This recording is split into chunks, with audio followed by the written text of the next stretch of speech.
This is just a sample of the audiobook.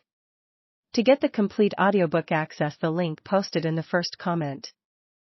Being only 12, Klaus, of course, had not read all of the books in the Baudelaire library, but he had read a great many of them, and had retained a lot of the information from his readings. He knew how to tell an alligator from a crocodile. He knew who killed Julius Caesar, and he knew much about the tiny, slimy animals found at Briny Beach, which he was examining now. Sunny Baudelaire, the youngest, liked to bite things. She was an infant and very small for her age, scarcely larger than a boot. What she lacked in size, however, she made up for with the size and sharpness of her 4 teeth.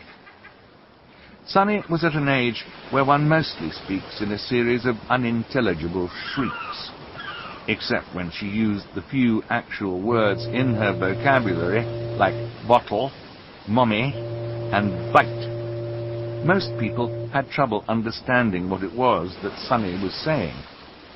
For instance, this morning she was saying gack over and over, which probably meant, look at that mysterious figure emerging from the fog. Sure enough, in the distance along the misty shore of Briny Beach, there could be seen a tall figure striding toward the Baudelaire children. Sunny had already been staring and shrieking at the figure for some time when Klaus looked up from the spiny crab he was examining and saw it too. He reached over and touched Violet's arm, bringing her out of her inventing thoughts. Look at that! The figure was drawing closer, and the children could see a few details. It was about the size of an adult, except its head was tall and rather square. What do you think it is? I don't know, but it seems to be moving right toward us. We're alone on the beach. There's nobody else it could be moving toward. Violet felt the slender, smooth stone in her left hand, which she had been about to try to skip as far as she could.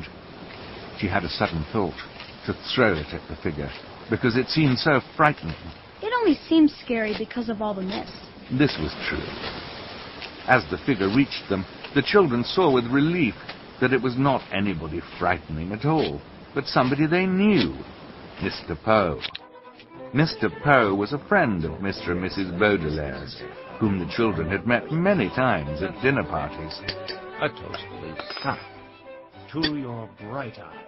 One of the things Violet, Klaus, and Sunny really liked about their parents was that they didn't send their children away when they had company over, but allowed them to join the adults at the dinner table and participate in the conversation, as long as they helped clear the table. The children remembered Mr. Poe because he always had a cold, and was constantly excusing himself from the table to have a fit of coughing in the next room. Mr. Poe took off his top hat, which had made his head look large and square in the fog, and stood for a moment, coughing loudly into a white handkerchief. Violet and Klaus moved forward to shake his hand and say, "How do you do?" How do you do? How do you do? Fine, thank you. The children wondered what Mr. Poe was doing there at Briny Beach, when he should have been at the bank in the city, where he worked. He was not dressed for the beach. It's a nice day. Sunny made a noise that sounded like an angry bird, and Klaus picked her up and held her. Yes, it is a nice day. I'm afraid I have some very bad news for you children. The 3 Baudelaire siblings looked at him. Violet, with some embarrassment, felt the stone in her left hand, and was glad she had not thrown it at Mr. Poe. Your parents have perished in a terrible fire. The children didn't say anything. They perished in a fire that destroyed the entire house. I'm very, very sorry to tell you this, my dears. Violet took her eyes off Mr. Poe and stared out at the ocean. Mr. Poe had never called the Baudelaire children "my dears" before. She understood the words he was saying, but thought he must be joking, playing a terrible joke on her and her brother and sister. Perished means killed. We know what the word perished means. Klaus did know what the word perished meant, but he was still having trouble understanding exactly what it was that Mr. Poe had said. It seemed to him that Mr. Poe must somehow have misspoken. The fire department arrived, of course, but they were too late. The entire house was engulfed in fire. It burned to the ground. Klaus pictured all the books in the library going up in flames. Now he'd never read them all. I was sent to retrieve you here and to take you to my home, where you'll stay for some time while we figure things out.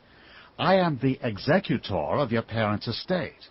That means I will be handling their enormous fortune and figuring out where you children will go.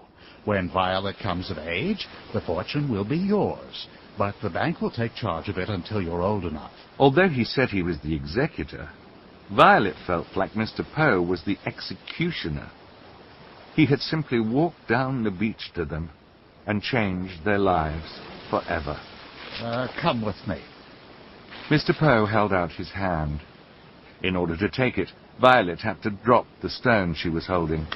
Klaus took Violet's other hand, and Sonny took Klaus's other hand, and in that manner, the 3 Baudelaire children, the Baudelaire orphans now, were led away from the beach and from their previous lives.